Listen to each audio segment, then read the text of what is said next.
Noble Hearts and Royal Choices. Chapter 1. The Perfect Engagement. The morning sun cast long shadows across the marble floors of Ashworth Manor as Lady Evangeline completed her daily ritual. Kneeling before the small altar in her private chambers, she whispered her final prayer with the same reverent precision that governed every aspect of her life. "Grant me wisdom to serve my people justly, and strength to honor my family's name," she murmured, her fingers tracing the silver pendant her mother had given her, a reminder that nobility was not a privilege to be enjoyed, but a burden to be carried with grace. Rising gracefully, Evangeline smoothed her midnight blue gown and moved to her writing desk, where a stack of correspondence awaited her attention. Letters from the kingdom's orphanages, requests for funding from various charitable institutions, and reports from her stewards about the duchy's welfare programs. Each one received her careful consideration and thoughtful response, written in her elegant script. A soft knock interrupted her work. "My lady," her lady's maid Sarah, entered with a curtsy. "His Grace requests your presence in the solar. The royal messenger has arrived." Evangeline's heart quickened, though her expression remained serene. Today was the day the formal announcement would be made throughout the kingdom. Her engagement to Crown Prince Adrian would be officially proclaimed. She had known this moment would come since her 16th birthday, when the marriage contract had been quietly negotiated between her father and the king.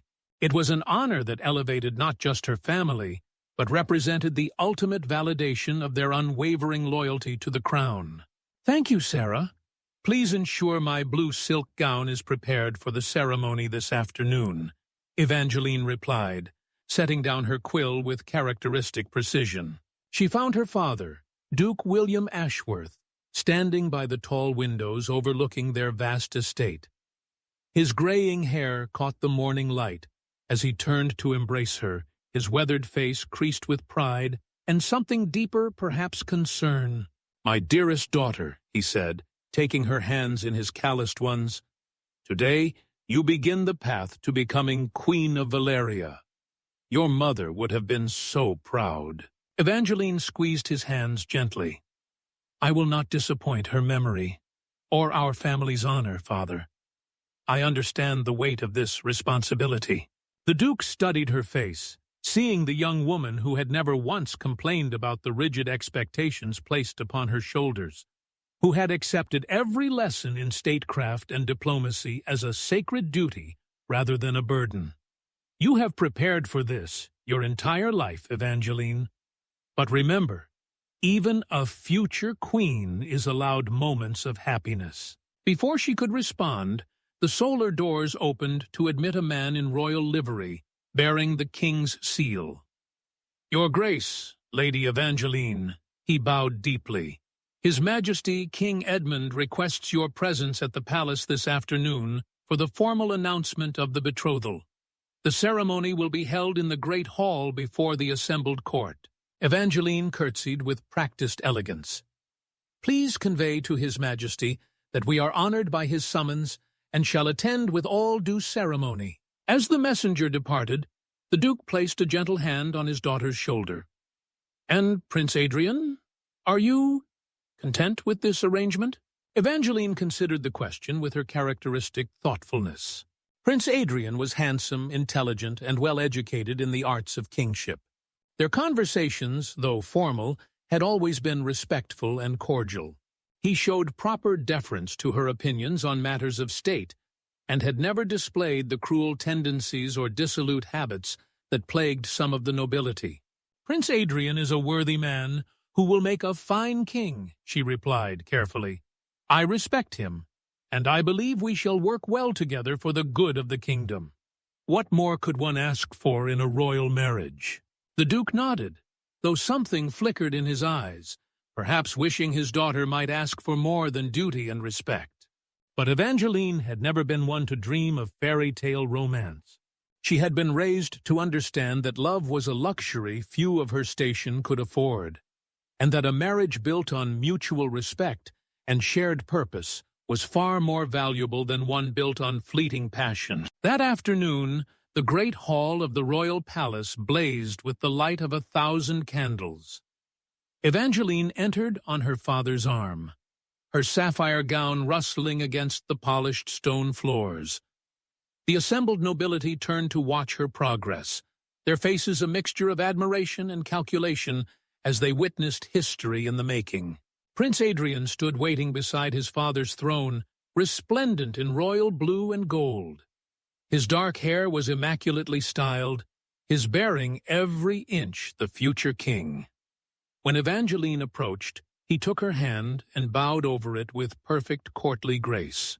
"Lady Evangeline," he said, his voice carrying clearly through the hall, "you honor me and this kingdom with your acceptance of my proposal." "The honor is mine, Your Highness," she replied, her voice steady and clear. "I pledge my life to serving you and our future subjects with unwavering devotion." King Edmund rose from his throne, his voice booming across the assembled court. "Let it be known throughout the realm that Lady Evangeline Ashworth, daughter of our most loyal Duke William, is hereby betrothed to our beloved son, Crown Prince Adrian. May their union bring prosperity and peace to all of Valeria." The hall erupted in applause and cheers, but Evangeline barely heard them. As she stood beside Prince Adrian, accepting the congratulations of the court, she felt the weight of destiny settling upon her shoulders like a mantle. She was no longer merely the Duke's daughter. She was the future Queen of Valeria. Later that evening, as the formal celebrations continued in the palace ballroom, Evangeline found herself on a balcony overlooking the capital city. The lights twinkled below like earthbound stars, and she could hear the distant sounds of celebration from the common folk who had heard the news. Tomorrow she would begin her new life at court, learning the intricate dance of royal politics while preparing for her future role. But tonight, in the quiet darkness, she allowed herself one moment of uncertainty. She had given her life to duty and service, but sometimes, in the deepest part of her heart, she wondered what it might be like to choose her own path. The sound of footsteps made her turn. Prince Adrian approached, 2 goblets of wine in his hands. "I thought you might need some air," he said, offering her a cup. "Court celebrations can be overwhelming." "Thank you, Your Highness." She accepted the wine, but barely sipped it. "I confess, I am eager to begin learning my duties. Perhaps tomorrow we might discuss the charitable foundations that will require royal patronage." Adrian smiled, though it seemed slightly forced. "Of course, though perhaps we might also find time for less formal conversation. I realize we know each other as allies, but I hope we might also become friends." Evangeline studied his face in the moonlight, noting something she couldn't quite identify in his expression. "I would like that very much, Your Highness. A marriage built on friendship can only strengthen the crown." They stood in comfortable silence for a moment, looking out over the kingdom they would one day rule together. Neither could have imagined that within a year, everything they believed about their future would be shattered by the arrival of a young woman who would change the course of all their lives. But for now, in this moment, they were simply 2 young nobles bound by duty and hope, standing on the threshold of their destiny. Chapter 2. The Free Spirit Arrives. 3 weeks after the engagement announcement, Evangeline had settled into her new routine at court. Her mornings were spent in meetings with the Queen's secretary, learning the intricacies of royal correspondence and charitable patronage. Her afternoons were dedicated to formal visits with the wives of important nobles, carefully building the relationships that would serve her well as queen. Everything proceeded with the measured precision she had always known. Then Lady Vivian Blackwood arrived like a summer storm. Evangeline first heard the commotion from the courtyard below her chamber's laughter that rang out clear and unrestrained, so different from the carefully modulated tones of court ladies. Looking down from her window, she saw a young woman with auburn hair cascading loose down her back, spinning in circles with her arms outstretched, as if trying to embrace the sky itself. "Sarah!" Evangeline called to her maid. "Who is the lady in the courtyard?" Sarah peered out the window, her eyebrows rising. "That would be Lady Vivian Blackwood, my lady. The Marquis's daughter, just returned from her travels abroad. They say she's been to the far kingdoms of Astoria, and even the merchant cities across the eastern sea." Evangeline watched as Vivian laughed at something her companion said, the sound carrying up through the stone walls like music. There was something magnetic about her joy, so genuine and unguarded that it made Evangeline's chest tighten with an emotion she couldn't quite name. The formal introduction came that very afternoon at Queen Isabella's weekly tea gathering. Evangeline arrived precisely on time, as always, wearing a gown of pale rose silk, with her hair arranged in the elaborate style befitting her station. She was making polite conversation with the Duchess of Thornfield when a ripple of whispers swept through the room. Lady Vivian entered like a breath of fresh air, wearing a gown of emerald green that was beautiful but clearly from foreign fashion, the neckline slightly lower than was proper, the skirts flowing rather than structured.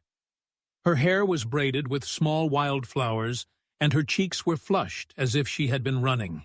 "Your Majesty," Vivian said, dropping into a curtsy that was graceful but somehow managed to seem more like a dancer's bow than a formal court gesture.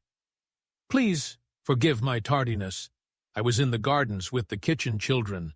They were teaching me a game from their village, and I quite lost track of time." Queen Isabella's smile was carefully neutral. "Lady Vivian, welcome back to court. Ladies, may I present Lady Vivian Blackwood, daughter of the Marquis of Ravenshollow, recently returned from her educational travels." As Vivian made her way around the room, accepting introductions, Evangeline studied her with growing fascination and concern. Everything about the young woman seemed to defy the careful rules that governed noble society. She spoke directly to everyone, regardless of rank, asked personal questions with genuine interest, and laughed, actually laughed, when the elderly Countess of Millbrook made a particularly dry observation about the weather. When Vivian finally reached Evangeline, her green eyes lit up with unguarded curiosity.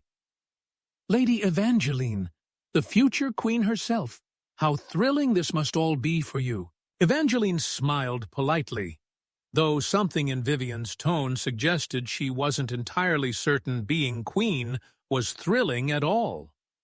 "Lady Vivian, I trust your travels were educational?" "Oh, wonderfully so."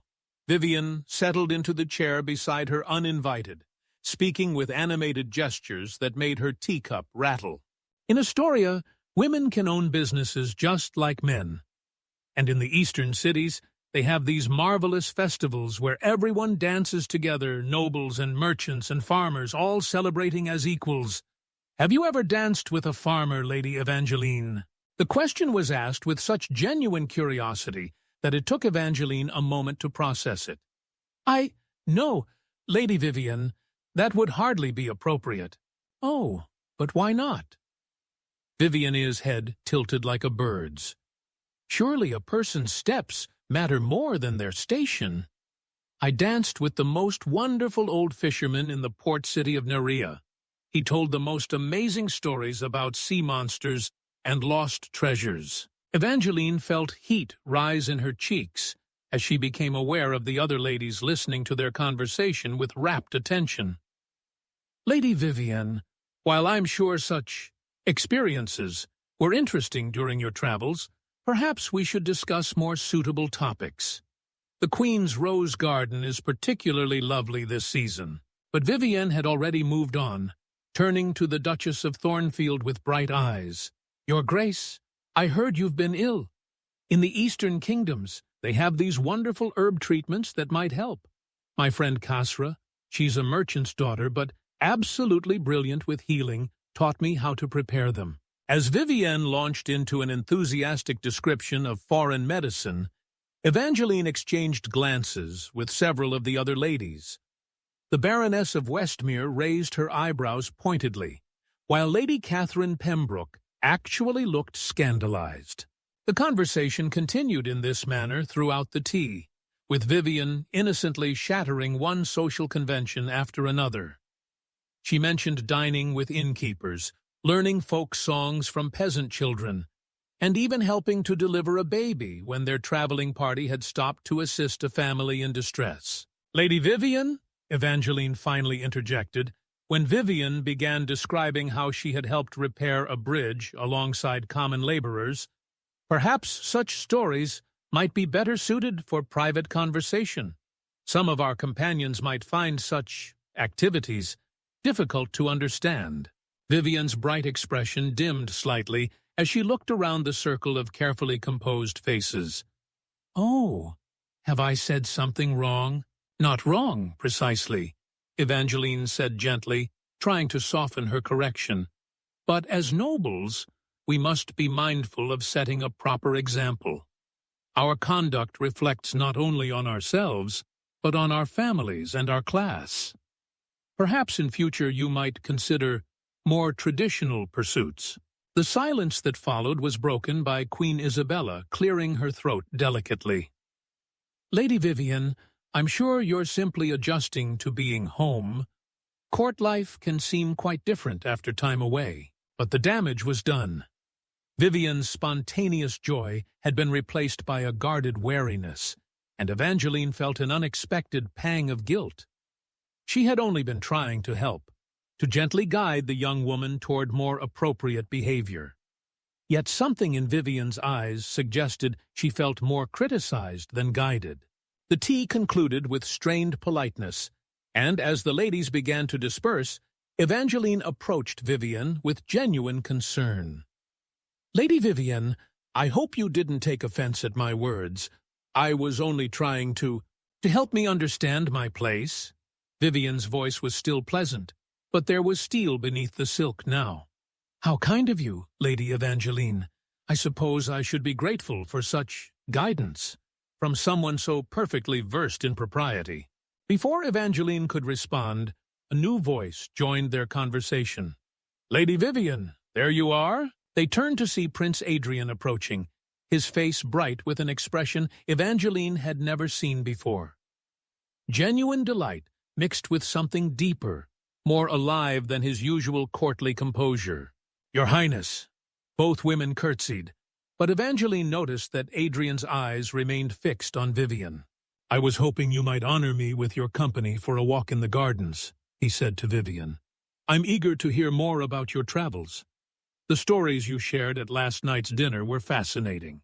Evangeline felt something cold settle in her stomach. Last night's dinner? She had retired early with a headache and missed the informal gathering, but Adrian had made no mention of being particularly entertained by any of the guests. "I would be delighted, Your Highness," Vivian replied, her earlier guardedness melting away like snow in sunlight. As they walked away together, Evangeline heard Adrian actually laugh at something Vivian said. The sound echoed through the stone corridors, and she realized with a start that she had never heard him laugh like that before. Not once in all their formal conversations about duty and statecraft and the future of the kingdom. Standing alone in the now empty solar, surrounded by abandoned teacups and the lingering scent of roses, Evangeline felt the first crack appear in her carefully ordered world. She told herself it was nothing more than Adrian being polite to a guest, perhaps even doing his duty as host to help integrate Vivian into court society. But as she made her way back to her chambers, she couldn't shake the image of the way Adrian's eyes had lit up when he saw Vivian, or the sound of his laughter echoing down the hall. For the first time in her life, Lady Evangeline Ashworth felt the cold touch of something she had never expected to experience. Doubt. Chapter 3. The prince's heart changes. In the weeks that followed, Evangeline watched her carefully ordered world tilt on its axis. What had begun as simple courtesy from Prince Adrian toward their newest court member evolved into something far more troubling. Their morning rides, which had once been shared between the engaged couple, now included Vivian as a matter of course. Their afternoon discussions of statecraft were frequently interrupted by Adrian's questions about foreign customs and perspectives, clearly inspired by Vivian's tales. Most disturbing of all were the changes in Adrian himself. Gone was the dutiful prince who spoke in measured tones about responsibility and governance. In his place was a man whose eyes sparkled with life when Vivian entered a room, who laughed at her stories and hung on her every word, as if she possessed secrets to happiness he had never imagined. Evangeline tried to convince herself it was merely fascination with novelty. Surely Adrian would tire of Vivian's unconventional ways once the initial charm wore thin. But as the days passed, his infatuation only seemed to deepen. The breaking point came during the feast of St. Adelheid, when tradition dictated that nobles should demonstrate their charitable nature through public service. Evangeline had organized a dignified ceremony where the royal family would distribute blessed bread to the poor from the palace steps, maintaining proper distance while showing benevolence. Vivienne had other ideas. "But why must we stay so far away?" she asked as they prepared for the ceremony. "Surely the people would appreciate a more personal touch. In Astoria, the nobles actually serve meals with their own hands." "Lady Vivian," Evangeline replied with forced patience, "there are protocols for a reason. Maintaining appropriate distance preserves the dignity of both the crown and the people. We must set an example of proper order." But when the ceremony began, Vivian's intentions became clear. Instead of remaining on the elevated platform with the other nobles, she descended into the crowd, speaking directly with the common folk, holding their children, and listening to their stories with genuine interest. The people responded to her warmth with obvious delight, clustering around her as if drawn to sunlight. Prince Adrian watched this display with growing fascination before, to Evangeline's horror, he too abandoned the platform to join Vivienne among the crowd. Soon they were both surrounded by laughing children and grateful citizens, completely abandoning the ceremony's intended structure. "This is completely inappropriate," Evangeline murmured to her father, who had joined the royal family for the occasion. Duke William's weathered face showed concern, but not for the reasons she expected. "Perhaps, my dear, but look at their faces. Have you ever seen the people so genuinely happy in the presence of royalty?" Evangeline followed his gaze and felt her chest tighten. The crowd's joy was undeniable, their smiles authentic, in a way the usual formal ceremonies never achieved. But that wasn't the point, was it? Unable to bear the spectacle any longer, Evangeline descended from the platform herself, but not to join the celebration. Instead, she approached Vivienne with determined composure. "Lady Vivian," she called, her voice carrying clearly over the chatter. "Perhaps you might return to your proper place. This ceremony has protocols that should be observed." The conversation around them gradually stilled as people sensed tension in the air. Vivian looked up from where she had been examining a young boy's carved wooden toy, her green eyes flashing with something that might have been anger. "Protocol?" Vivian stood gracefully, still holding the child's toy. "And what protocol prevents us from showing genuine care for our people, Lady Evangeline?" "It's not about prevention," Evangeline replied, acutely aware of the watching crowd. "It's about maintaining the dignity and order that preserves everyone's respect for the crown. When we abandon proper forms, we risk what?" Vivian's voice was deceptively mild, but Prince Adrian had moved closer, drawn by the confrontation. "We risk actually connecting with the people we're meant to serve. We risk them seeing us as human beings rather than distant symbols." Heat flooded Evangeline's cheeks. "We risk the breakdown of the very structures that maintain peace and order in this kingdom. When nobles forget their place, when boundaries blur, chaos follows. Surely you must understand." "What I understand," Vivian interrupted, her composure finally cracking, "is that you seem more concerned with maintaining your precious order than with the welfare of actual people. These children don't need your distance and dignity. They need kindness and attention. The crowd had formed a complete circle around them now, and Evangeline realized with growing mortification that their private disagreement had become a public spectacle. Worse, from the murmurs and expressions around her, it was clear that popular sentiment lay with Vivian. "Lady Evangeline," Prince Adrian's voice cut through the tension, and she turned to him with relief, expecting support. Instead, she found something far worse: disappointment. Perhaps Lady Vivian has a point. The people seem genuinely grateful for a more personal approach. The betrayal hit her like a physical blow. Her own fiancé taking sides against her in public, defending the very behavior that undermined everything she had been taught about proper conduct. "Of course, Your Highness," she managed, her training in court composure the only thing keeping her voice steady. "I defer to your judgment." But the damage was done. As they returned to the palace, Evangeline could hear the whispered conversations around her. Words like cold and heartless drifted to her ears, along with glowing praise for Lady Vivian's natural warmth and true nobility of spirit. That evening, as Evangeline sat alone in her chambers, Sarah approached with obvious reluctance. "My lady," the maid said carefully, "perhaps you should know, there's talk among the servants about today." "What sort of talk?" Evangeline asked, though she dreaded the answer. "They're saying," Sarah twisted her hands in her apron, "they're saying that Lady Vivian has a kind heart, while you, forgive me, my lady, but they're saying you care more about rules than people."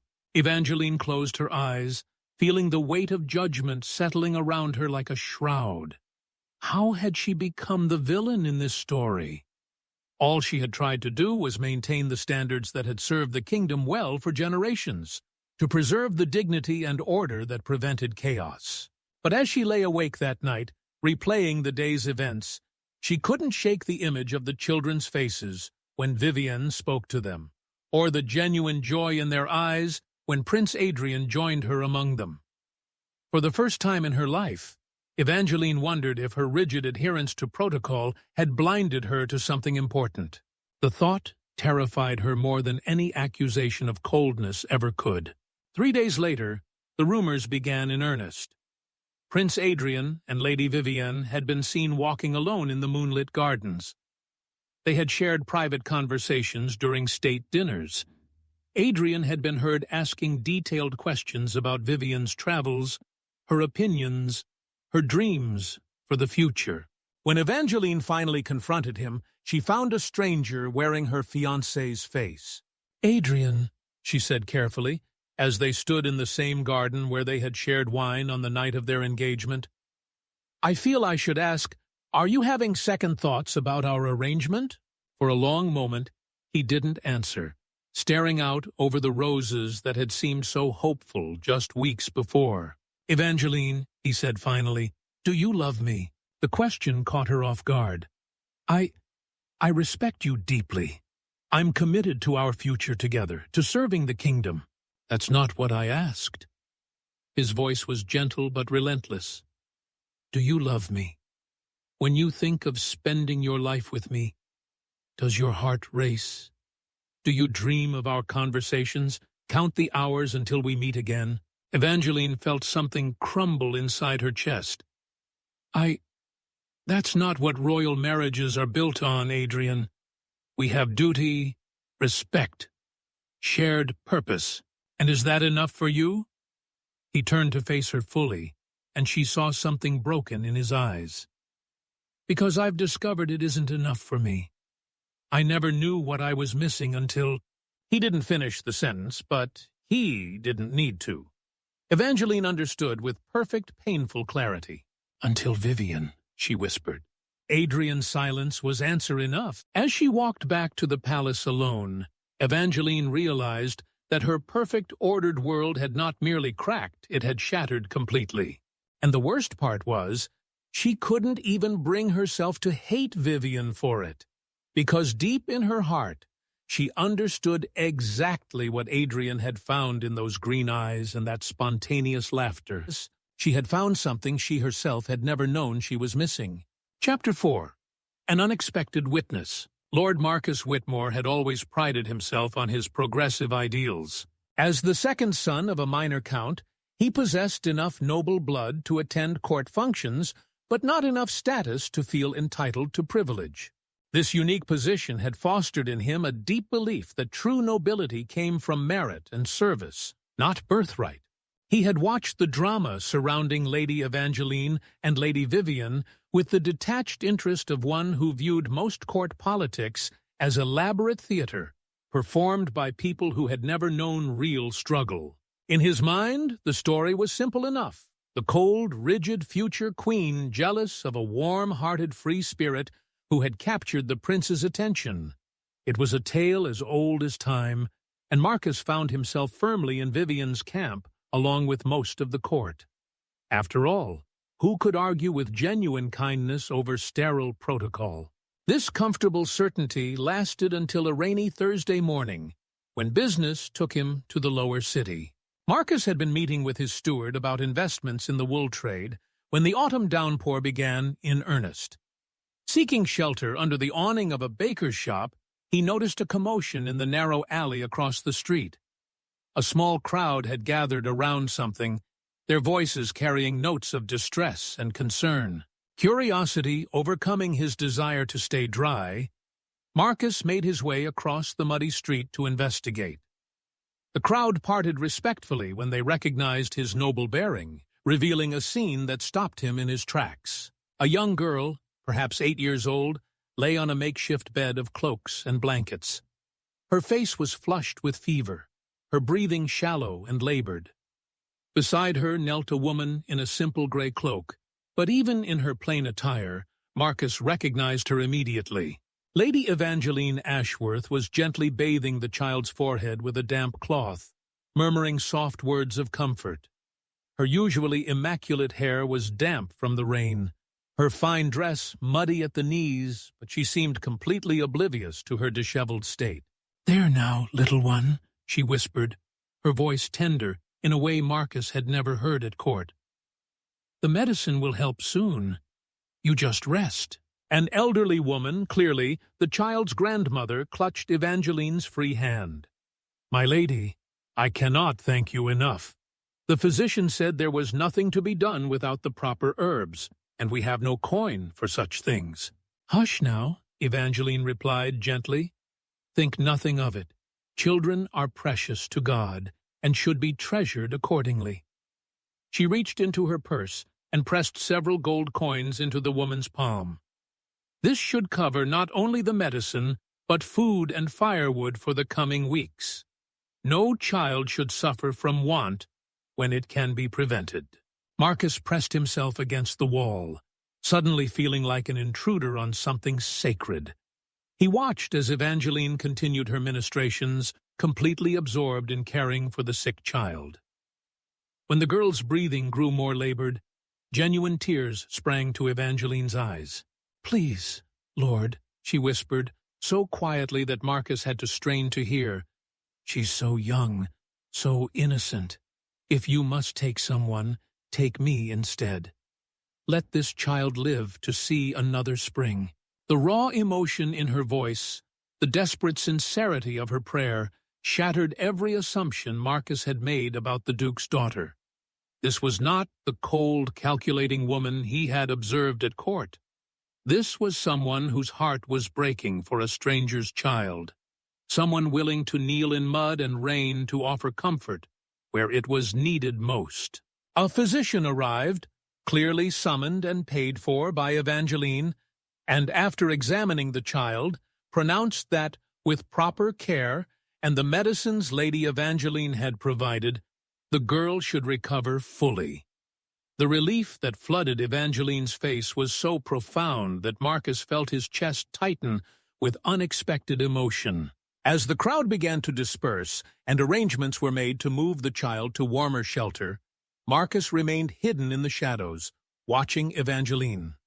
She stayed until the very last moment, ensuring the family had everything they needed, providing additional coins for future medical care, and promising to check on the child's progress in the coming days. Only when she was certain everything was arranged did she finally rise, wincing slightly as she stood on knees that had been pressed against cold stone for over an hour.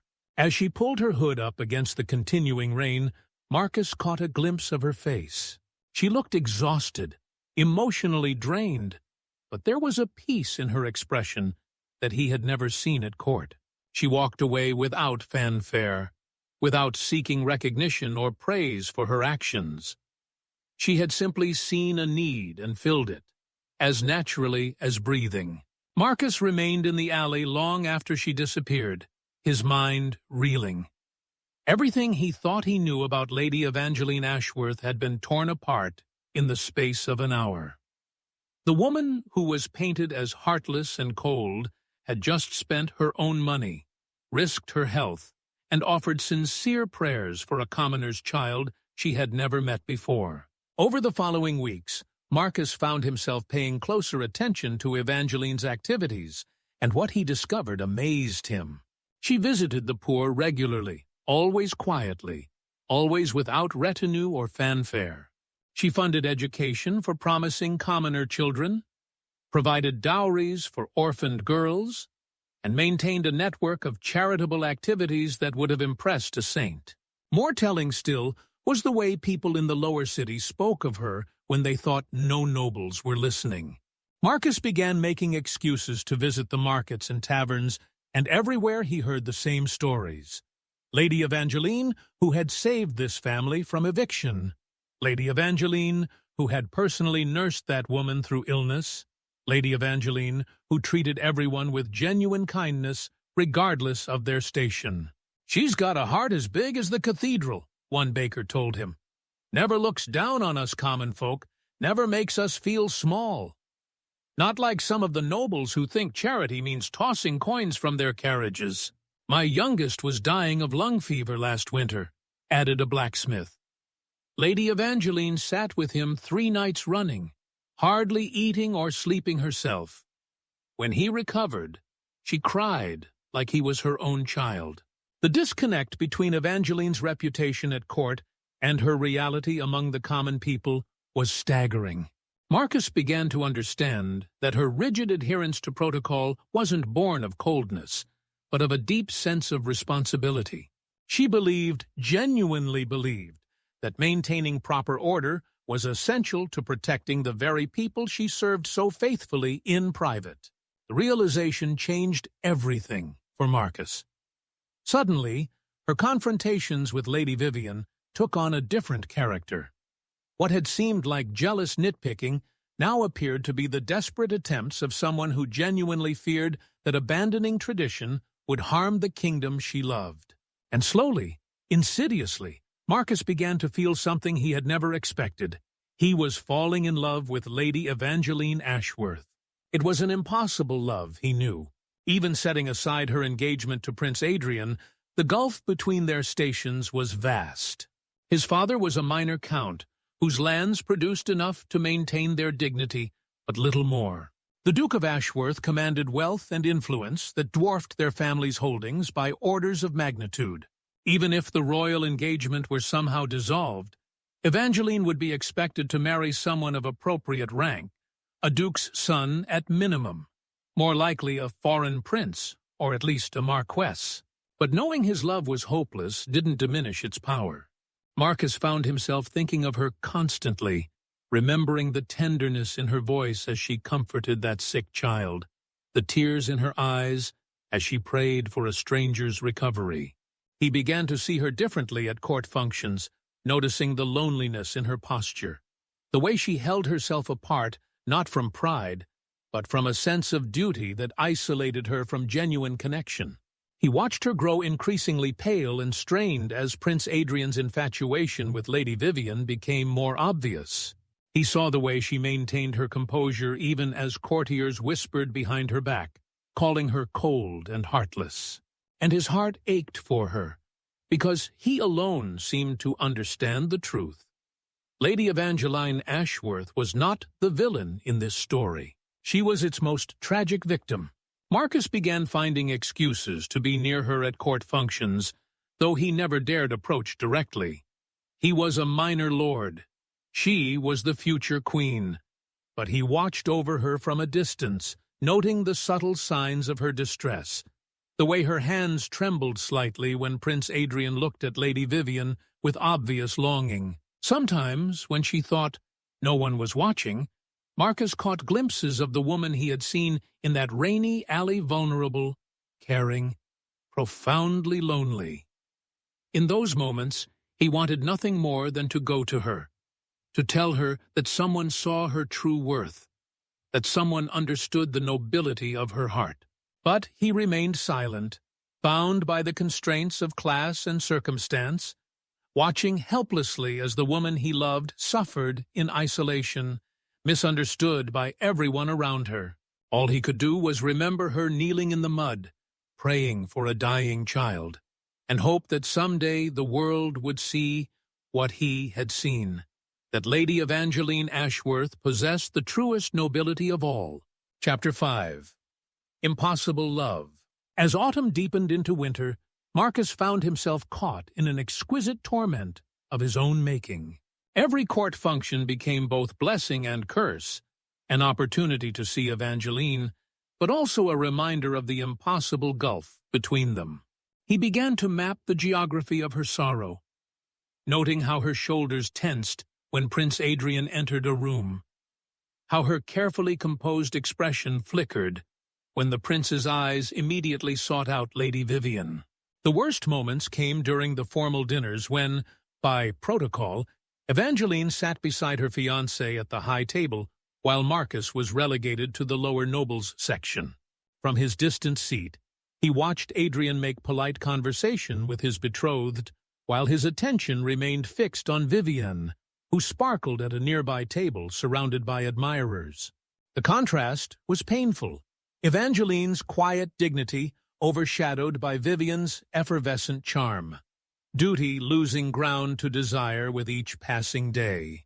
Marcus had tried to convince himself that his feelings were merely sympathy for someone wronged, but he could no longer deny the truth. He was hopelessly, desperately in love with a woman he could never have. The realization crystallized one snowy December evening during the Feast of Winter's Promise. Marcus had arrived late to the festivities, delayed by estate business, and found the great hall already ablaze with candlelight and filled with music. He was searching for his assigned seat when he spotted a familiar figure on one of the side balconies. Evangeline stood alone, watching the dancing below, with an expression of such profound loneliness that Marcus felt his heart clench. She had stepped away from the celebration, perhaps seeking a moment's respite from the strain of pretending her engagement remained intact. In the flickering candlelight, wearing a gown of midnight blue silk that made her look like a figure from a melancholy painting, she was breathtakingly beautiful and utterly untouchable. Marcus found himself moving toward the balcony before conscious thought could stop him. Perhaps it was the wine he'd consumed to steel his nerves, or perhaps it was simply that he could no longer bear to watch her suffer in isolation, but he climbed the narrow stairs and stepped onto the balcony. "Lady Evangeline," he said softly, not wanting to startle her. She turned, surprise flickering across her features. "Lord Marcus, I didn't expect... That is, I thought everyone was enjoying the dancing." "As were you, I thought," he replied, moving to stand beside her at the stone railing. "Yet here we both are, avoiding the festivities." A ghost of a smile touched her lips. "I find myself less fond of celebrations lately. They seem to highlight things better left unexamined." They stood in companionable silence for a moment, watching the dancers whirl below. Marcus could see Prince Adrian partnering Lady Vivian, their bodies moving in perfect harmony, their faces radiant with joy. Beside him, he felt Evangeline's barely perceptible flinch.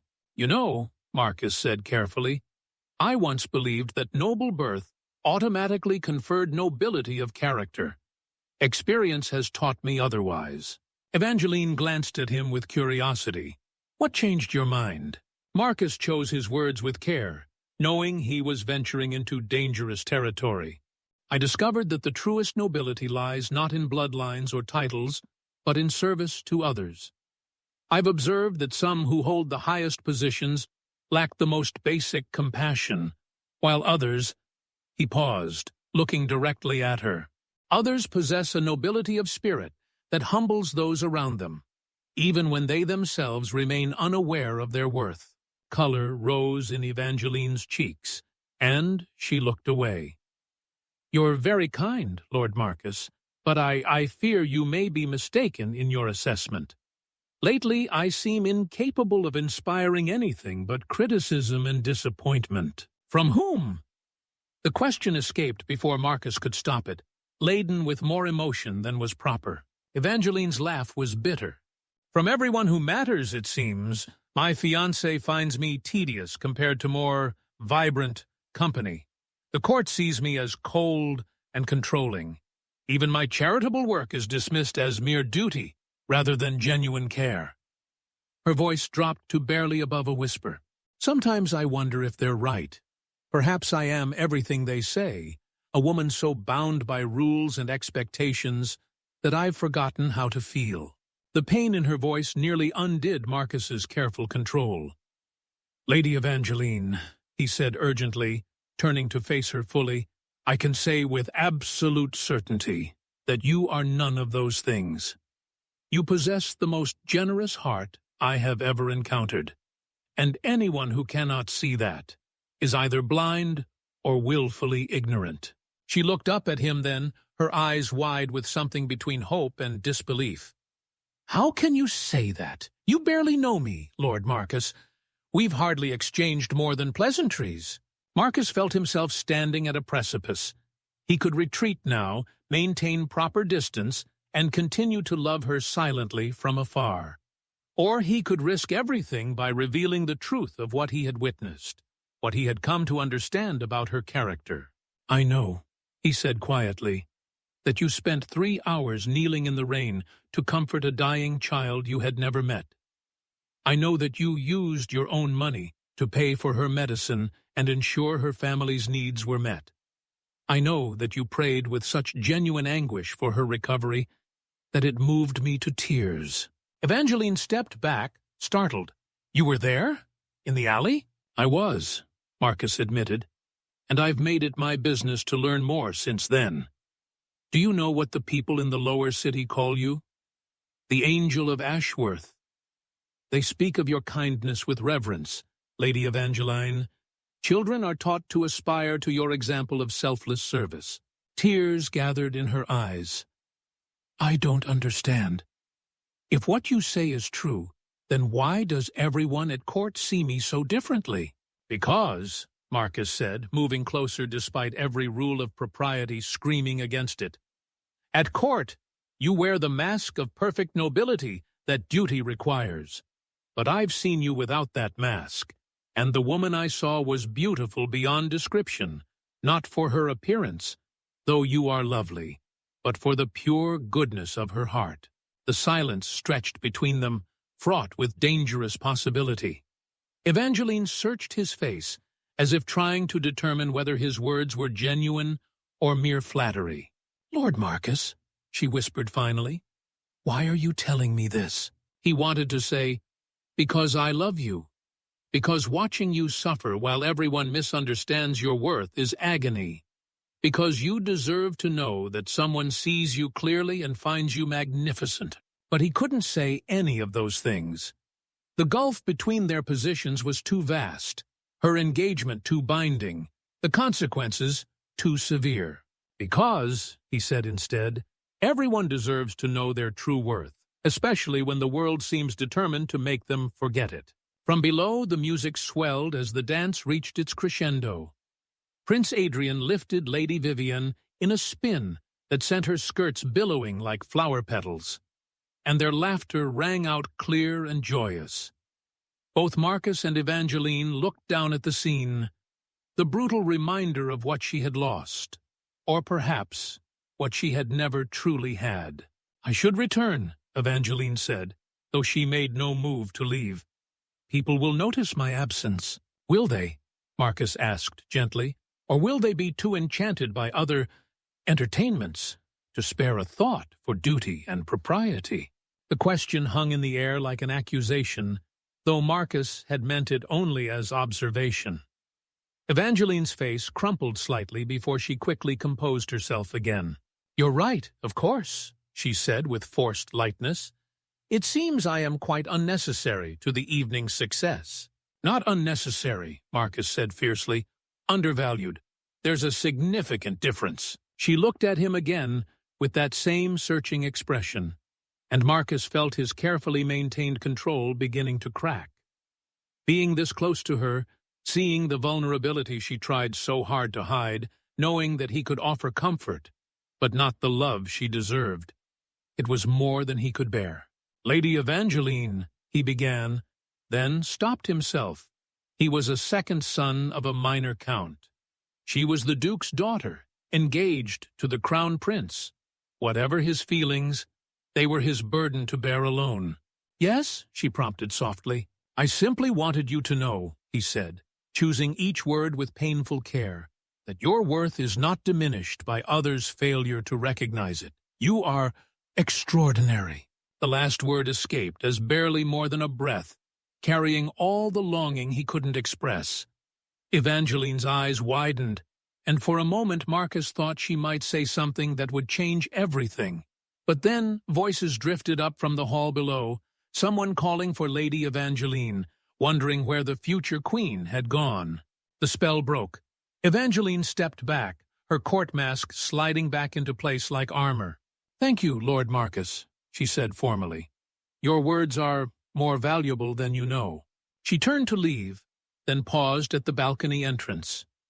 Without looking back, she added quietly, "I hope someday I might prove worthy of such faith."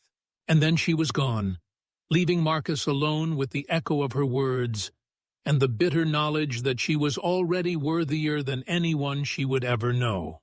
He remained on the balcony long after the music ended and the last of the guests departed, staring up at the winter stars and wondering how a heart could feel so full of love and so empty of hope at the same time.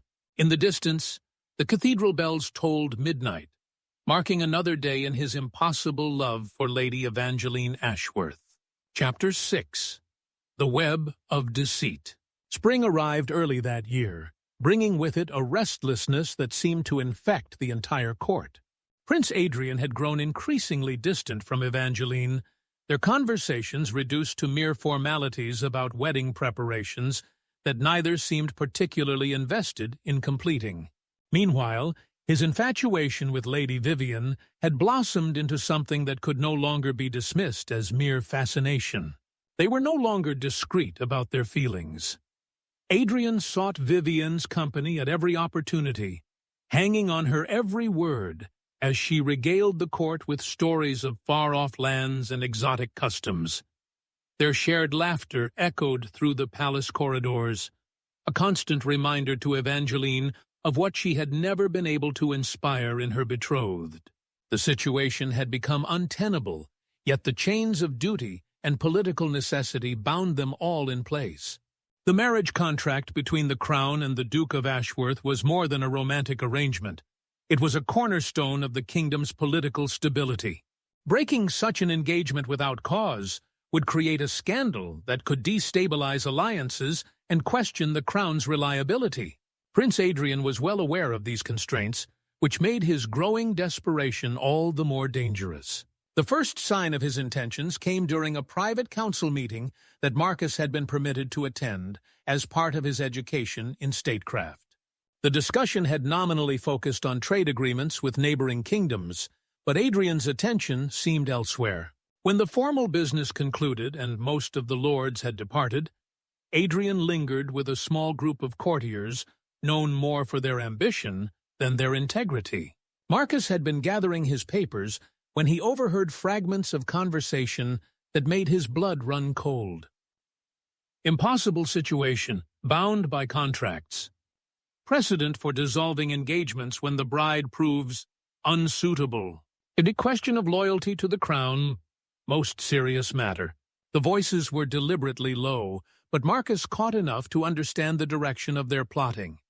his hands stilled on his documents as he strained to hear more, a sick feeling growing in his stomach. Lord Aldrich Blackthorne, a man whose loyalty could always be purchased, was speaking in urgent whispers to the prince. Careful investigation would surely reveal connections that cast doubt on her family's true allegiances. But the Duke's loyalty is unquestioned, Adrian replied, though his tone suggested he was searching for reasons to question it nonetheless. Perhaps, Blackthorne said smoothly, but daughters sometimes form unfortunate associations, independent of their father's knowledge. A young woman corresponding with the wrong people, sharing sensitive information without understanding its significance. Marcus felt ice form in his veins as he began to understand the true nature of their discussion. They weren't merely gossiping about Evangeline, they were plotting to frame her for treason.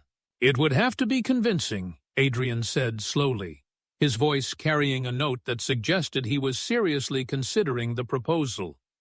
"The evidence would need to be substantial." "Leave that to us, Your Highness," another voice chimed in, Sir Garrett Voss, a minor lord whose gambling debts made him susceptible to influence. "Letters can be discovered. Witnesses can be found. Sometimes the truth reveals itself in unexpected ways." Marcus remained frozen at the table, horrified by what he was hearing. These men were discussing the destruction of an innocent woman's life and reputation as casually as they might plan a hunting expedition. The casual cruelty of it, the calculated nature of their conspiracy, made him feel physically ill. "And if such evidence were to come to light," Adrian continued, his voice gaining strength as he warmed to the idea, "the engagement would have to be dissolved immediately. The crown cannot be associated with questionable loyalties." "Naturally," Blackthorne agreed, "and Your Highness would be free to choose a bride whose devotion to the kingdom is unquestionable." They didn't name Vivian directly, but the implication hung in the air like poison. Marcus understood now why Adrian was willing to entertain such a monstrous plan. It offered him the only path to the woman he desired while maintaining his position as the wronged party. The conspirators began to disperse, their voices fading as they moved toward the chamber's exit. Marcus remained seated, his mind reeling with the magnitude of what he had witnessed. They were going to frame Evangeline for treason. They were going to destroy her life, her family's honor, possibly even her freedom, all so that Prince Adrian could marry the woman who had captured his heart. The worst part was how utterly believable their plan could be. Letters could be forged, witnesses could be bought, and in the current atmosphere where Evangeline was already viewed with suspicion by many at court, such evidence might be accepted without the thorough investigation it deserved. The very isolation that made her vulnerable to their plot would also ensure she had few allies to speak in her defense. Marcus waited until the chamber was completely empty before finally rising from his chair. His hands were shaking, and he had to grip the table's edge to steady himself. The woman he loved was walking unknowingly toward a trap that would destroy everything she held dear, and he was the only one who knew of its existence. But what could he do? He was a minor lord with no real power or influence. If he attempted to warn Evangeline directly, who would believe him over the word of the crown prince? If he tried to expose the plot publicly, he would be dismissed as a jealous troublemaker seeking to damage the royal family's reputation. Worse still, his warning might actually accelerate their timeline. If the conspirators learned that their plan had been overheard, they might act more quickly and with less care for making their fabricated evidence convincing. Over the following days, Marcus watched helplessly as the plot began to unfold. He noticed Blackthorne and Voss having whispered conversations with various courtiers, no doubt laying the groundwork for their deception. He saw them speaking with servants, likely identifying those who might be bribed or coerced into providing false testimony. Most disturbing of all, he began to notice subtle changes in how certain nobles treated Evangeline. Where once they had shown her proper respect as the future queen, now there were barely perceptible signs of coolness, as if rumors were already being carefully seeded about her loyalty to the crown. Evangeline herself seemed oblivious to the danger circling around her. She continued her daily routine with the same dedication as always, attending to her charitable work, managing her correspondence, and maintaining her composure despite the obvious strain of her deteriorating relationship with Prince Adrian. Marcus found himself studying her with new eyes, memorizing every detail, as if this might be his last chance to see her free and unbroken. The thought of her in chains, accused of crimes she could never commit, was more than he could bear. But short of throwing himself on his sword to create a distraction, he couldn't see any way to save her from what was coming. The trap was being set with methodical precision, and Evangeline was walking straight into it, trusting in the very sense of justice and honor that her enemies were about to pervert against her. 3 weeks after overhearing the initial conversation, Marcus noticed increased activity among the conspirators. They moved with the purposeful energy of men approaching their goal. Letters were being planted, witnesses were being prepared, and the stage was being set for Evangeline's downfall. On a bright morning in late spring, when the roses were just beginning to bloom in the palace gardens, Marcus saw Lord Blackthorne approaching the royal guards with what appeared to be a sealed letter and an expression of grave concern. The endgame had begun. Marcus stood at his window, watching the activity in the courtyard below, and felt his heart break for the woman he loved. In a matter of hours, perhaps days, Lady Evangeline Ashworth would be accused of treason against the crown she had served faithfully her entire life, and there was absolutely nothing he could do to stop it. Chapter 7. A Debt Called Due. The arrest came at dawn on a Tuesday morning, just as the palace was beginning to stir with the day's activities. Marcus had spent a sleepless night pacing his chambers, knowing that the trap was about to spring, but still hoping against hope that somehow it might be avoided. The sound of heavy boots in the corridor and the clank of armor dashed his last fragments of optimism. He rushed to his window overlooking the courtyard and watched in horror as Lady Evangeline was escorted from the palace in chains. Even from a distance, he could see her dignity intact, her head held high, her steps steady despite the shackles. She walked like a queen going to her coronation, rather than a prisoner being led to the dungeons. The formal charges were read aloud in the Great Hall later that morning, with King Edmund presiding over a court that buzzed with shock and whispered speculation. Lord Blackthorne presented the evidence with theatrical solemnity, letters allegedly written in Evangeline's hand to known enemies of the crown, discussing troop movements and strategic weaknesses. Witnesses came forward, servants who claimed to have seen her meeting with suspicious figures, courtiers who testified to her strange questions about military matters. Duke William stood throughout the proceedings like a man carved from stone, his face a mask of devastation and disbelief.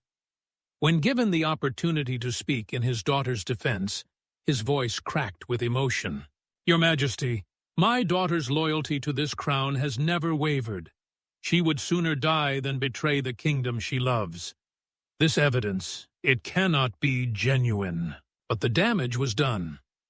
The letters bore what appeared to be Evangeline's seal and handwriting. The witnesses spoke with convincing detail, and in the current climate of suspicion surrounding the Duke's daughter, the court was all too ready to believe the worst.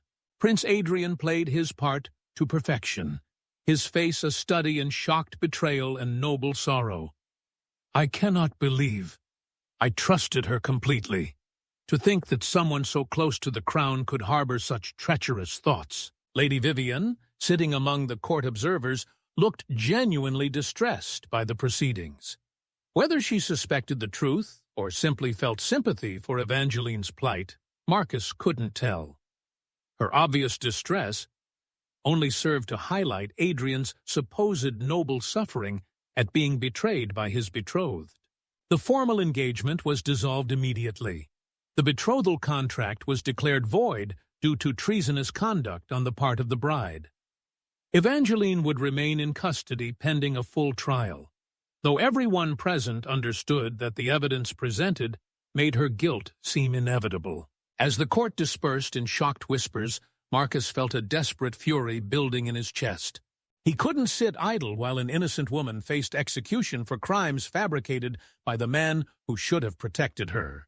His mind raced through possibilities, discarding each as futile until a memory surfaced, something his grandfather had told him years ago about a debt owed by the crown. That evening, Marcus requested an audience with King Edmund.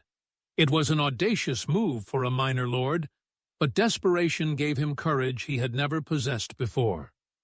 To his surprise, the king agreed to see him, perhaps curious about what the count's second son might have to say in the wake of the day's shocking revelations. King Edmund received him in his private study, a smaller chamber lined with books and maps where he conducted his most sensitive business. The king looked older than his years, the weight of crown and recent events aging him visibly. "Lord Marcus," the king said wearily, "I assume this concerns Lady Evangeline's arrest. If you've come to plead her innocence, you should know that the evidence against her is quite compelling." Marcus took a deep breath, knowing he was about to risk everything on a single gamble. "Your Majesty, I come to claim a debt owed to my family." The king's eyebrows rose in surprise. "A debt? What debt could your family possibly hold over the crown?" "The life debt incurred when my grandfather, Sir Robert Whitmore, threw himself between an assassin's blade and your person 23 years ago," Marcus said, his voice steady despite the thundering of his heart. "He died saving your life, Your Majesty. On his deathbed, you swore that the crown would honor a debt to our family, to be claimed when we deemed it appropriate." King Edmund went very still, his eyes focusing intently on Marcus's face. The silence stretched between them, heavy with the weight of memory and obligation. "I remember," the king said quietly. "Your grandfather was a true friend and a loyal subject. His sacrifice saved not only my life, but preserved the stability of the kingdom during a very dangerous time." He leaned back in his chair, studying Marcus with new interest. "And you wish to claim this debt now? For Lady Evangeline?" "I do, Your Majesty." The king was silent for a long moment, his fingers drumming against the arm of his chair. When he spoke again, his voice carried a weight that made Marcus's breath catch. "Tell me, Lord Marcus, what makes you so certain of Lady Evangeline's innocence?" Marcus felt his heart stop. The king's tone suggested this was more than a casual question. It carried the weight of someone seeking confirmation of suspicions already held. "Because I know her character, Your Majesty," Marcus replied carefully. "I have witnessed her genuine devotion to this kingdom and its people. The woman I have observed could no more commit treason than she could fly." The king studied him for another long moment, then rose and moved to the window overlooking the castle grounds. "And if I were to tell you that I have doubts about the evidence presented today, that certain inconsistencies have already come to my attention?" Marcus felt a surge of hope so intense it nearly brought him to his knees. "Then I would say that Your Majesty's judgment is as keen as ever." King Edmund turned back to face him, and for the first time since the conversation began, he looked like the shrewd ruler who had maintained peace and prosperity for over 2 decades. "The letters were well forged, but not perfectly so. The paper is correct. The ink matches what Lady Evangeline uses, but the handwriting—" The king shook his head. "I've seen enough of her correspondence to know the subtle differences. And the witnesses, well, let us say that their sudden wealth has not gone unnoticed by those who keep track of such things." "Then you know she's innocent," Marcus said, his voice barely above a whisper. "I know," the king replied grimly, "that my son has chosen a path that will haunt him for the rest of his life. But knowing the truth and being able to act on it are 2 very different things, Lord Marcus. To expose this conspiracy publicly would destroy the crown's credibility and potentially destabilize the kingdom. Adrian may have acted from selfish motives, but he is still the heir to the throne. Marcus felt his hope crumble. So Lady Evangeline will pay the price for the prince's crimes? Not if I can help it, the king said firmly. Which brings us back to your family's debt. I cannot publicly exonerate Lady Evangeline without damaging the crown irreparably. But I can ensure she doesn't pay the ultimate price for crimes she didn't commit. The king moved to his desk and began drafting a document with swift, sure strokes. I propose a solution that serves justice while preserving the kingdom's stability. Lady Evangeline will be spared execution in recognition of her father's loyal service to the crown. However, she cannot remain at court or retain her position in society. She must be removed from the situation entirely. Marcus watched the king write, his heart pounding as he began to understand the direction of this conversation. I will arrange for her to be married to a loyal lord who can ensure she causes no further disruption to court politics. A man who can keep her safely away from the capital and guarantee her future conduct. The king looked up from his writing, meeting Marcus's eyes directly. Are you prepared to accept such a responsibility, Lord Marcus? The words hit Marcus like a physical blow.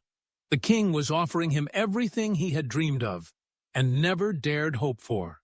Evangeline's life, her freedom, and the chance to marry her. But it came wrapped in the bitter knowledge that she would be given to him not from love or choice, but as a form of exile, disguised as mercy. Marcus struggled to find words. Your Majesty, I would be honored to accept such a responsibility. But Lady Evangeline, she should have some say in her fate. The king's smile was sad but knowing. My dear boy, Lady Evangeline is facing execution for treason. I rather think she would prefer marriage to a man who clearly holds her in high regard to the alternative, don't you? Put that way, Marcus could hardly argue. He thought of Evangeline in her cell, believing herself abandoned by everyone she had served so faithfully, facing death for crimes she had never committed.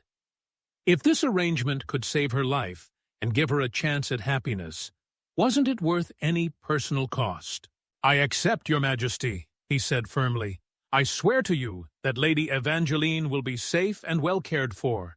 She will want for nothing, and she will be free to live as she chooses, within reason.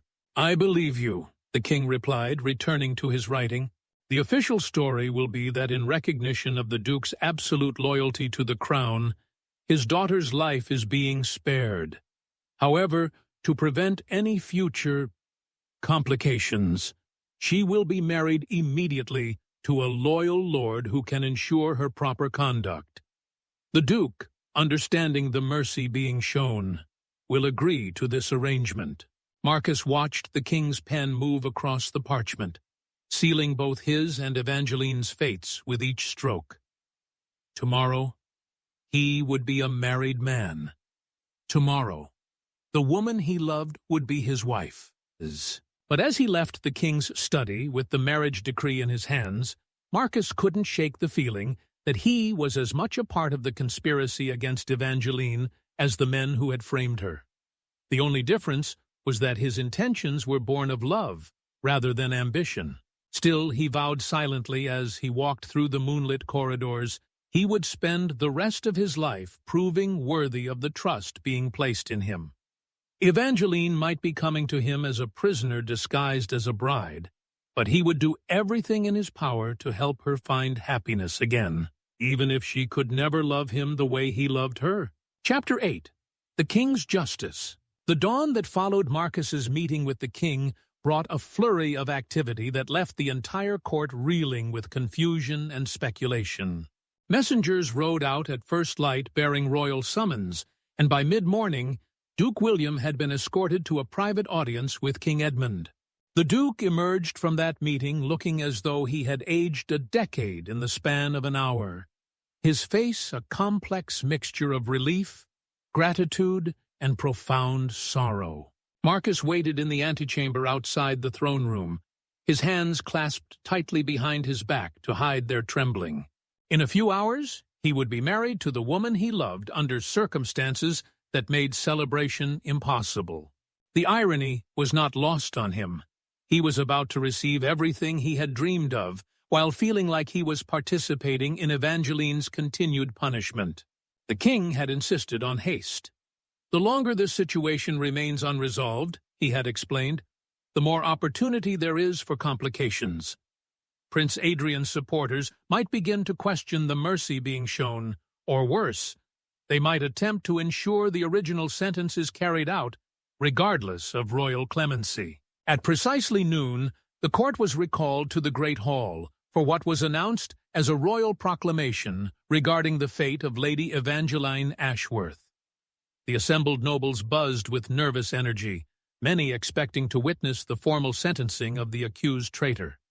Instead, they found themselves witness to something far more unexpected. King Edmund took his place on the throne with the grave dignity that had served him well through 2 decades of rule. Prince Adrian stood at his right hand, his expression carefully controlled, but his eyes betraying a flicker of uncertainty. He had not been informed of the night's arrangements, and Marcus could see the prince struggling to understand why his father had called this gathering. "Lords and ladies of the court," the king began, his voice carrying clearly through the hall. "Yesterday we were faced with the grave matter of treason within our very midst. Evidence was presented that appeared to implicate Lady Evangeline Ashworth in correspondence with enemies of the crown." A murmur ran through the assembled crowd. Many had expected this to be the moment when Evangeline's fate would be sealed with royal pronouncement of her guilt. "However," the king continued, his voice growing stronger, "we must also consider the context of this situation. Duke William Ashworth has served this crown with unwavering loyalty for over 30 years. His devotion to the realm has been absolute, his honor unquestioned. It would be a grave injustice to allow the alleged actions of his daughter to taint his legacy of faithful service." Marcus saw Prince Adrian's face tighten almost imperceptibly. This was not proceeding as the prince had expected. "Therefore," King Edmund declared, "in recognition of Duke William's absolute loyalty and years of devoted service, we hereby commute Lady Evangeline's sentence from death to exile from court. However, to ensure the security of the realm and prevent any future complications, she will be married immediately to a lord whose loyalty is beyond question, who can guarantee her proper conduct and ensure she remains far from court politics." The hall erupted in whispered conversations as nobles tried to process this unexpected turn of events. Prince Adrian's carefully maintained composure cracked for just a moment, revealing a flash of something that might have been panic. He had achieved his goal of escaping his engagement, but the king's public emphasis on Duke William's loyalty and the suspicious nature of the evidence was dangerously close to calling the entire investigation into question.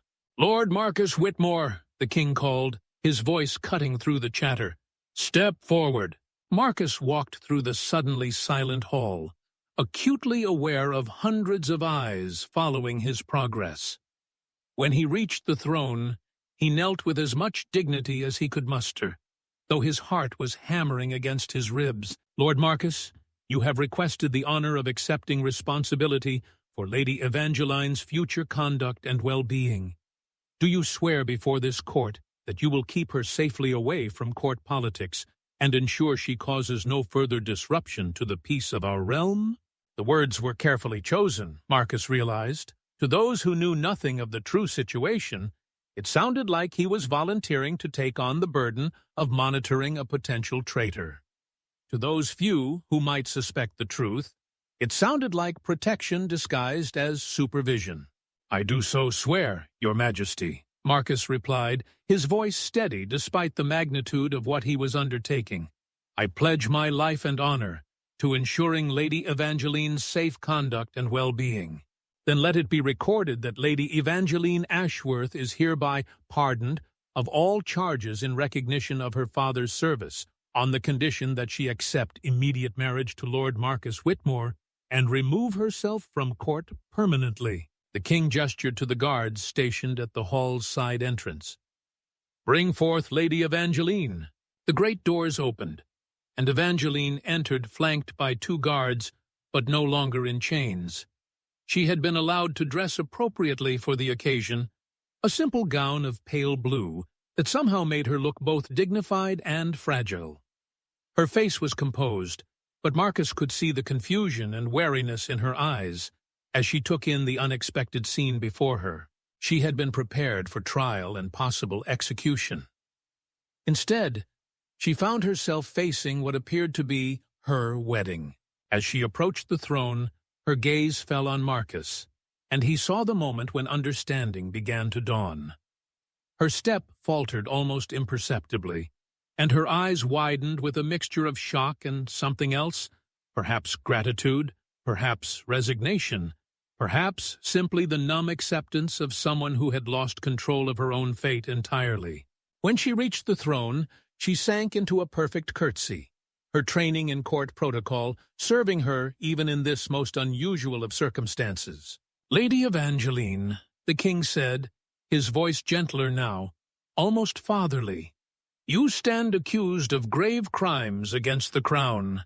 However, in consideration of your father's faithful service and Lord Marcus's willingness to accept responsibility for your conduct, we offer you clemency. You may accept immediate marriage to Lord Marcus Whitmore and exile from court, or face trial for treason. The choice is yours." It was, Marcus realized with a pang of guilt, no choice at all. Evangeline was intelligent enough to understand that trial meant almost certain execution, while marriage meant life, even if it was a life she had never chosen for herself. "Your Majesty," she said, her voice clear and steady, "I am grateful for your mercy, and accept your terms." She turned to face Marcus then, and their eyes met across the few feet that separated them. In that moment, he tried to convey everything he couldn't say aloud, that this wasn't what he had wanted for her, that he would do everything in his power to make her happy, that she would be truly safe with him. What he saw in her eyes was harder to read. Gratitude, certainly, for the man who was saving her life. Resignation to a fate she couldn't control. But underneath it all, perhaps the faintest glimmer of hope that her new life might offer something better than the cold isolation she had known at court. The ceremony was brief and efficient. Father Benedict, the court chaplain, performed the rites with appropriate solemnity, though Marcus could see the confusion in the elderly priest's eyes at the unusual circumstances. There were no flowers, no celebration, no joy, just the exchange of vows that bound their lives together in the eyes of God and the law. When Marcus slipped the simple gold band onto Evangeline's finger, a ring hastily procured from the royal treasury, her hand trembled slightly in his. But when she spoke her vows, her voice was firm and clear, giving their union whatever dignity the circumstances allowed. "With this ring I thee wed," she said, looking directly into his eyes, "and pledge my faith to thee." As the ceremony concluded and they were formally pronounced husband and wife, Marcus felt the weight of responsibility settle on his shoulders like a mantle. Evangeline was no longer Lady Evangeline Ashworth, future queen of the realm. She was Lady Evangeline Whitmore, wife of a minor count's second son, exiled from the world she had known her entire life. But she was alive, and she was his to protect. The court began to disperse with unseemly haste, many nobles clearly uncomfortable with the strange proceedings they had witnessed. Prince Adrian approached them briefly, his face a mask of noble regret.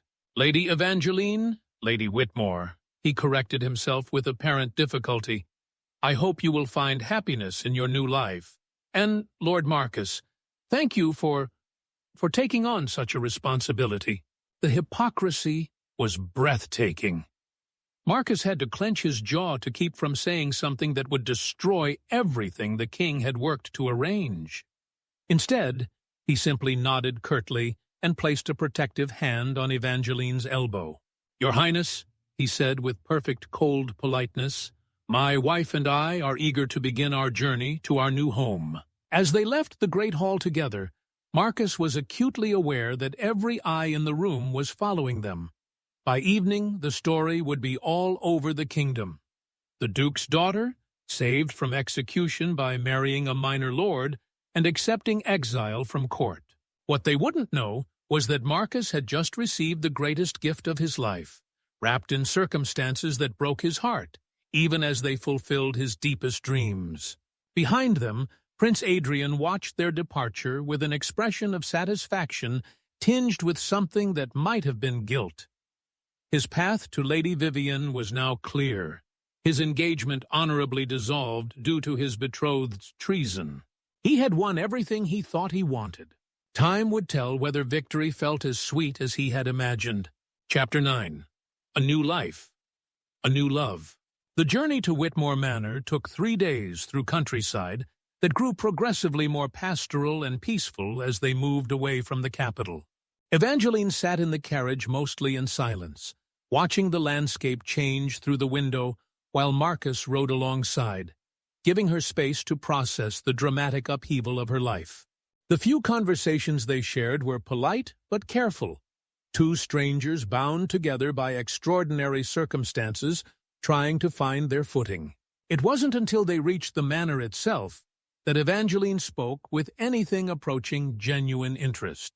"It's beautiful," she said softly, as their carriage rolled up the tree-lined drive toward a modest but elegant stone house nestled in rolling hills.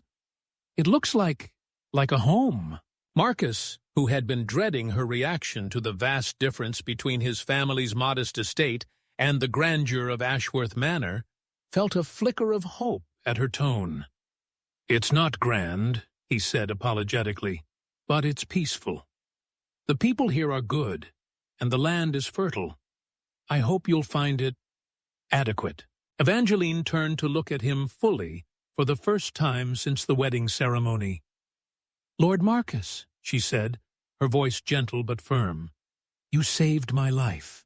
You asked for nothing in return, took on enormous responsibility, and offered me protection when I had nowhere else to turn. The grandeur of your home is hardly a concern." The simple gratitude in her voice nearly undid him, but Marcus forced himself to remain composed. "Please," he said, "we're married now. Just Marcus will suffice." "Then you must call me Evangeline," she replied, and though her smile was small, it was the first genuine one he had seen since her arrest. The manor's staff had assembled to greet their new mistress, from the elderly housekeeper, Mrs. Hartwell, to young Tom, the stable boy. Marcus watched anxiously as they were introduced, knowing that their acceptance would be crucial to Evangeline's happiness in her new life. He needn't have worried. Within minutes, Evangeline was asking thoughtful questions about their families, their duties, and their needs. When Mrs. Hartwell mentioned that her grandson was struggling with his letters, Evangeline immediately offered to help with his education. When the cook apologized for the simple fare they had prepared, Evangeline assured her that she preferred wholesome food to elaborate court dishes. "My lady," Mrs. Hartwell said as she showed Evangeline to what would be her chambers, "if I may say so, it's a blessing to have someone of your quality caring for our Lord Marcus. He's been alone too long, that one has." Marcus, overhearing this as he carried in Evangeline's few belongings, felt heat rise in his cheeks. But when he glanced at Evangeline, he saw something thoughtful in her expression, as if she were seeing him in a new light. That evening, they dined together in the smaller dining room rather than the formal hall. The conversation was tentative at first, but gradually grew more natural as they discovered shared interests in books, philosophy, and the welfare of their people. "I confess," Evangeline said over the simple but delicious meal, "I expected marriage to feel more strange, but this feels almost comfortable." Marcus nearly choked on his wine. "Comfortable? I don't mean to sound ungrateful," she said quickly, misunderstanding his reaction.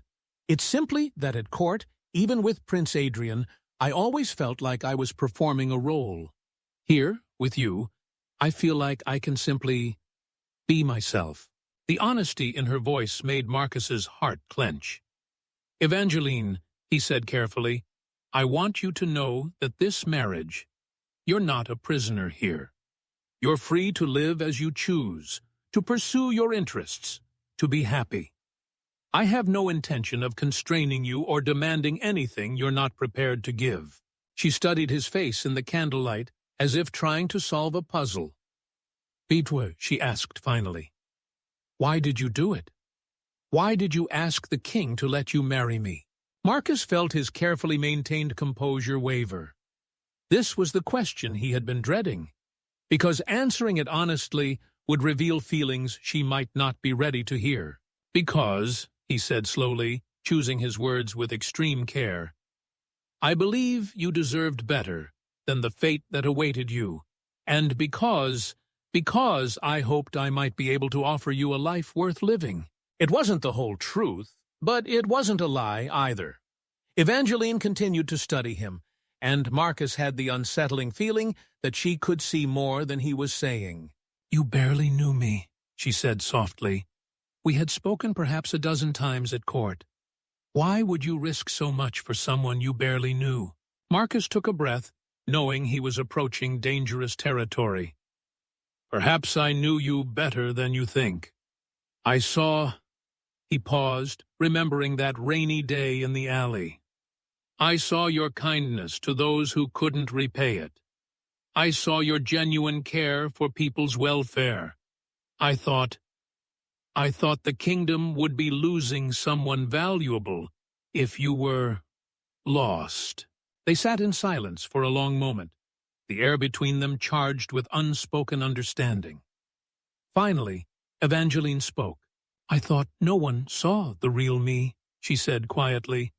"At court, I was always the Duke's daughter, the future queen, the perfect noble. I sometimes wondered if there was anything real beneath all those expectations." "There is," Marcus said with quiet intensity. "There absolutely is." In the weeks that followed, Evangeline began to settle into her new life with a grace that amazed everyone around her.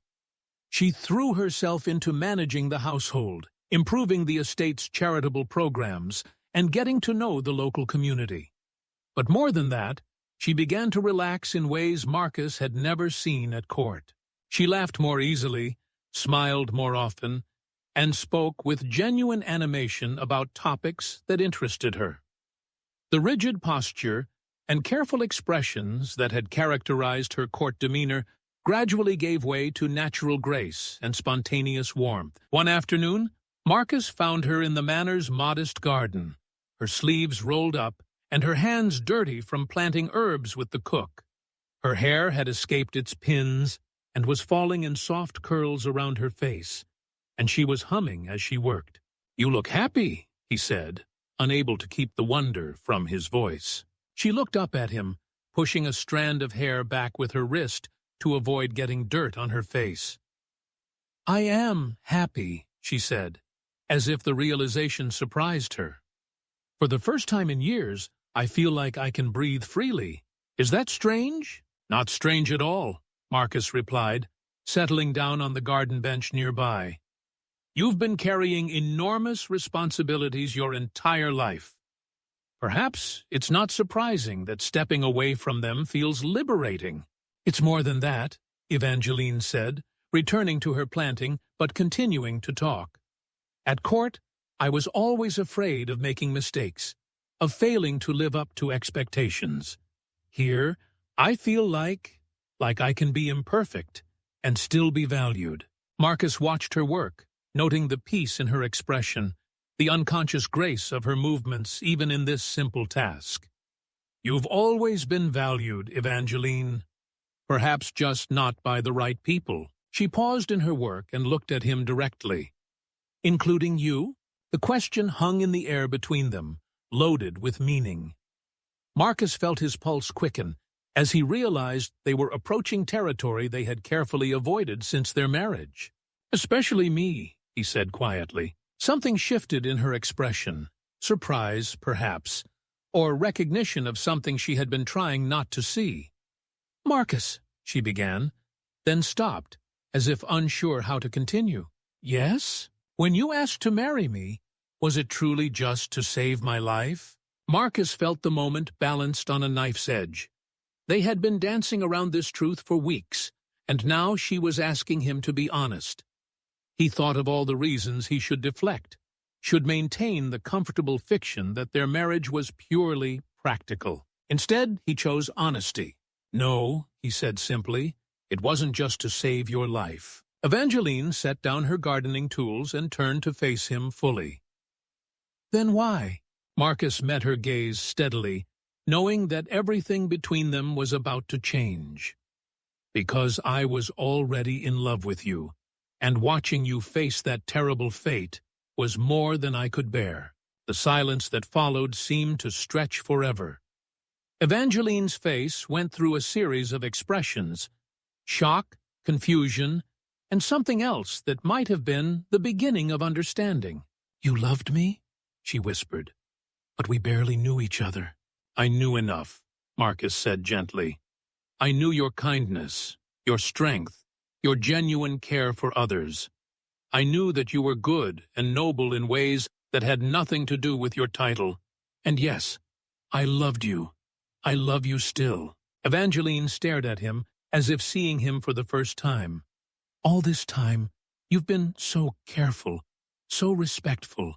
You never pressed for anything, never demanded. I thought you saw our marriage as a duty." "Never," Marcus said firmly. "But I also knew you needed time to heal, to adjust to your new life. I hoped that perhaps, someday, you might come to care for me in return. But even if you never did, being able to protect you and ensure your happiness would have been enough." Evangeline was quiet for a long moment, her eyes searching his face as if looking for deception and finding none. When she finally spoke, her voice was soft with wonder. "I think," she said slowly, "I've been falling in love with you too. I just didn't know how to recognize it." Marcus felt his heart stop, then begin beating so hard he was certain she could hear it. "Evangeline, I know it sounds impossible," she continued, her words coming faster now as if a dam had burst. "After everything that happened, after being betrayed by someone I trusted, I thought I would never be able to love anyone. But you've been so patient, so kind, so genuinely good. And lately, I've found myself thinking that perhaps the best thing that ever happened to me was being saved by someone who saw my worth when I couldn't see it myself." Marcus rose from the bench and knelt beside her in the garden, taking her dirt-stained hands in his. "Are you saying—" "I'm saying I love you," she said, tears beginning to gather in her eyes. "I love your kindness, your integrity, your gentle strength. I love the way you see the best in people, the way you make me feel safe to be myself. I love you, Marcus Whitmore, and if you'll have me, truly have me, not just as the woman you saved, but as the woman who chooses you, then I am yours completely." Marcus felt tears on his own cheeks as he brought her hands to his lips. "I have loved you from the moment I saw you kneeling in that alley, caring for a stranger's child. Every day since has only made that love deeper and stronger." When he kissed her, there in the herb garden with dirt on their hands and the afternoon sun warming their faces, it was nothing like the formal ceremony that had bound them together. This was the real beginning of their marriage, not an arrangement born of necessity, but a union chosen freely by two hearts that had found their home in each other. In the distance, the church bells of the village chimed the hour, but neither of them heard it. They were too busy writing the first page of their true love story, built not on duty or convenience, but on the solid foundation of mutual respect, understanding, and genuine affection. For the first time since her arrest, Evangeline felt truly free. And for the first time in his life, Marcus felt truly complete. Chapter 10, Ever After. 2 years later, The morning sun streamed through the nursery windows of Whitmore Manor, illuminating a scene that would have seemed impossible just a few years before. Evangeline sat in a comfortable chair by the window, cradling their 6-month-old daughter Elena, while humming a lullaby she had learned from one of the village women. Her hair fell loose around her shoulders, and she wore a simple dress of green wool that had been sewn by the local seamstress, a far cry from the elaborate court gowns that had once defined her existence. Marcus paused in the doorway, as he often did, to simply watch his wife and daughter together. The sight never failed to fill him with a sense of wonder and gratitude that sometimes threatened to overwhelm him. Evangeline looked up and caught him watching, her face lighting up with the radiant smile that had become as natural to her as breathing. "She's been asking for her papa," Evangeline said softly, gesturing to the baby who had indeed begun to fuss slightly. "I think she knows it's time for your morning ride." Marcus crossed the room and gently took Elena from her mother's arms, marveling as always at the tiny perfect features that seemed to blend the best of both parents. "Perhaps today she can come with us to visit the new school," he suggested. "Mrs. Patterson has been asking after her, and I think our daughter should see the good work her mother has accomplished." The school was one of several projects Evangeline had initiated since arriving at Whitmore. Using her own dowry and Marcus's careful estate management, she had established not only a school for local children, but also a small hospital, a lending program for struggling farmers, and a workshop where young women could learn trades that would provide them with independence. Her approach to charity had evolved from the formal distributions she had organized at court to genuine partnerships with the community, working alongside the people she served rather than simply dispensing aid from above. "I received another letter from Father yesterday," Evangeline said, as they made their way downstairs for breakfast. "He continues to hint that the political climate might be changing, that perhaps, someday—" She left the sentence unfinished, but Marcus understood. Duke William had never stopped hoping that his daughter might eventually be vindicated and restored to her former position. His letters, which came regularly despite the official estrangement, carried news of court and subtle suggestions that King Edmund might be willing to reveal the truth about the treason charges if the timing were right. "And how do you feel about that possibility?" Marcus asked carefully. They had discussed this before, but he knew that Evangeline's feelings on the subject continued to evolve. Evangeline was quiet for a moment, bouncing Elena gently as they walked. 2 years ago, I would have leaped at the chance to clear my name and return to court. The injustice of it all burned in my chest like a constant flame." She paused at the top of the stairs, looking out through the tall window at the rolling fields of their estate. "But now, I find I care less about vindication and more about the life we've built here. My reputation at court was built on duty and protocol. My reputation here is built on genuine relationships and meaningful work." She turned to look at Marcus directly. "I suppose what I'm saying is that I no longer feel like I lost anything when I left court. I feel like I gained everything that truly matters." Marcus felt his heart swell with love and pride. The transformation in his wife over the past 2 years had been remarkable to witness. The rigid, isolated woman who had arrived at his manor had blossomed into someone who laughed easily, spoke her mind freely, and approached each day with genuine enthusiasm for the work and relationships that filled it. Over breakfast, they discussed the day's activities with the easy companionship that had developed between them. Marcus would meet with his steward about the harvest preparations, while Evangeline conducted her weekly clinic with the village physician. Later, they would visit the new families who had recently moved to the area, welcoming them to the community that had become truly theirs. As they finished their meal, Sarah, who had followed Evangeline into exile and had become something between a lady's maid and a trusted friend, brought in the morning's correspondence. Among the usual estate business and personal letters was an envelope bearing the royal seal. Marcus and Evangeline exchanged glances. Official correspondence from the crown had been rare since their marriage, and always brought a mixture of curiosity and unease. Marcus opened the letter and read it quickly, his eyebrows rising with surprise. "It's from the king himself," he said. "He's asking if we would accept a visit from him and a small party. No formal retinue, no court ceremony, just a private visit to see how we're getting on." Evangeline took the letter and read it herself, noting the unusually personal tone of the king's writing. "He says here that he has matters to discuss that might be of interest to us both," she said thoughtfully, "and he mentions that Prince Adrian recently married Lady Vivian in a ceremony that was smaller than originally anticipated." The news of Adrian's marriage had reached them months before through her father's letters, but the details had been sparse.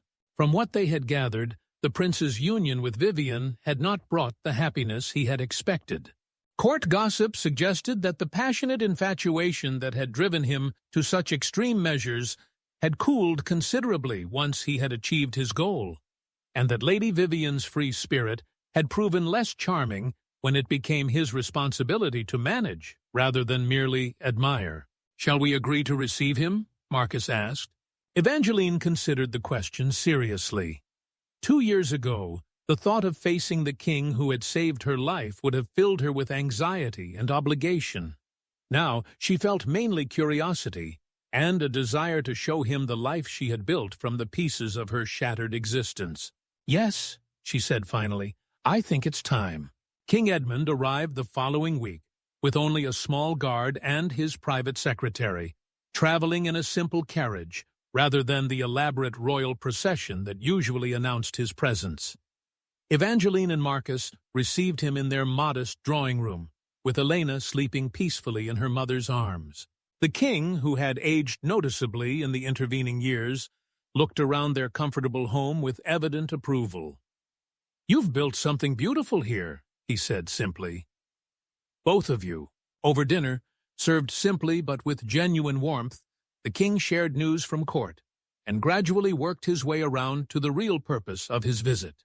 "I believe you should know," he said finally, "that Lord Blackthorn was recently caught in a rather obvious attempt to frame the Marquis of Ravenshollow for similar treasonous activities.